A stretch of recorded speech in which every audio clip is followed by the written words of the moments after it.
Guys Kalippara അവിടുത്തെ ചാവാ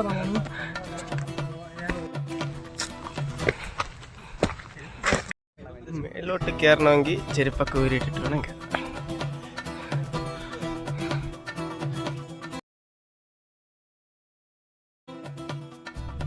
അപ്പോൾ നമ്മളവിടെ എത്തിയ ടൈമിൽ ഒരു ചേട്ടൻ വന്നിൽ നിന്ന് കുറച്ച് കാര്യങ്ങളൊക്കെ പറയുന്നുണ്ടായിരുന്നു. ഇവിടെ മുമ്പ് നേരത്തെ വന്നിട്ടുള്ള വ്ളോഗർമാരൊക്കെ പറഞ്ഞിരിക്കുന്നത് ഇത് കാളിമല എന്നാണ്. പക്ഷേ ഇത് കാളിമലയല്ല, ഇതിനെ കാളിപ്പാറ എന്നാണ് പറയുന്നത്. കാളിമല നമുക്ക് ഇവിടെ നിന്ന് അപ്പുറത്തോട്ട് നോക്കുമ്പോഴത്തേക്ക് കാണാൻ പറ്റും. ഈ സ്ഥലത്തെ പറ്റി പുള്ളി കുറേ കാര്യങ്ങൾ പറയുന്നുണ്ട്. മൈക്കിലോട്ട് കാറ്റടിക്കുന്നതുകൊണ്ട് വേറെ കാര്യങ്ങളൊന്നും പറയുന്ന വ്യക്തമായിട്ട് കേൾക്കുന്നില്ല.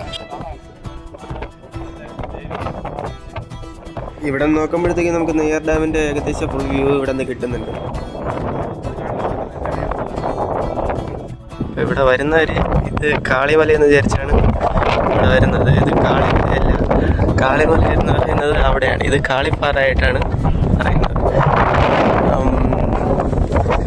അഗസ്ത്യ, അപ്പോൾ നമുക്കിവിടെ നിന്ന് അഗസ്ത്യാർകൂടം കാണാൻ പറ്റുക. അതാണ് അഗസ്ത്യാർകൂടം.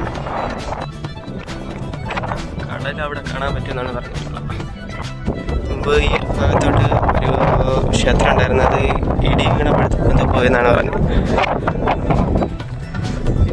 പിന്നെ പുള്ളി പറഞ്ഞൊരു കാര്യമുണ്ട്, ഇവിടെ വരുന്നവർ ഇവിടെ അവർ കൊണ്ടുവച്ചിരിക്കുന്ന ചുടുകല്ലുള്ള എടുത്ത് പൊട്ടിച്ച് കളയുന്നുണ്ട്. അവർ താഴ്ന്നത് കഷ്ടപ്പെട്ടാണ് ഇങ്ങോട്ട് കൊണ്ടുവരുന്നത്. ഇവിടെ കയറി വരുമ്പോഴത്തേക്ക് തന്നെ നമുക്ക് മനസ്സിലാവും അത് അതിൻ്റെ ബുദ്ധിമുട്ട്. മാക്സിമം അതങ്ങനെയൊന്നും ചെയ്യാതിരിക്കാൻ നോക്കുക. പിന്നെ ഇതാണ് ഒരിക്കലും പറ്റാത്ത ഉറവ. എത്ര വെയിൽ, കൊടൂര വെയിൽ വന്നാലും ഒരിക്കലും പറ്റാത്ത ഉറവ. പിന്നെ ഇവിടുത്തെ പ്രത്യേകത എന്ന് പറയുമ്പോഴത്തേക്കും ഇവിടെ വീശുന്ന ഈ കാറ്റാണ്. പിന്നെ ഇവിടെ നിന്ന് നമുക്ക് പൊന്നിറങ്ങിയുള്ള വാഹനങ്ങളുടെ ലൈറ്റെല്ലാം കാണാൻ പറ്റും. ഇവിടെ വരുന്നവർ മാക്സിമം അവരുടെ ബുദ്ധിമുട്ടുണ്ടാക്കാത്ത രീതിയിൽ നിന്ന് ഇതെല്ലാം ആസ്വദിച്ചിട്ട് പോകാൻ ശ്രമിക്കുക.